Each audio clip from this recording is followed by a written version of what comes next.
What labels are you still carrying that God never gave you?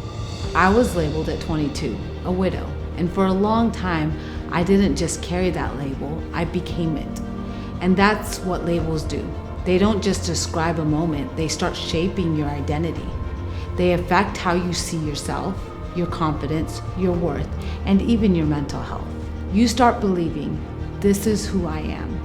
But the Bible is full of people who were labeled, but still chosen. Esther was labeled an orphan, but she became a queen who saved a nation.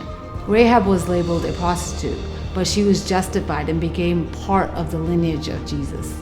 The woman at the well was labeled by her past, but Jesus restored her and used her to reach cities. Moses was labeled as a murderer, but God chose him to lead a nation. David was labeled the forgotten shepherd, then later the one who failed, but God still called him a man after his own heart. Paul was labeled a persecutor, but became one of the greatest voices of the gospel. And what I love is God didn't ignore their story, he rewrote it. Because when you carry labels too long, they can turn into shame. They can isolate you. They can make you feel disqualified and slowly break down your confidence. But healing begins when you separate what happened to you from who you are. What happened to you is real, but it is not your identity.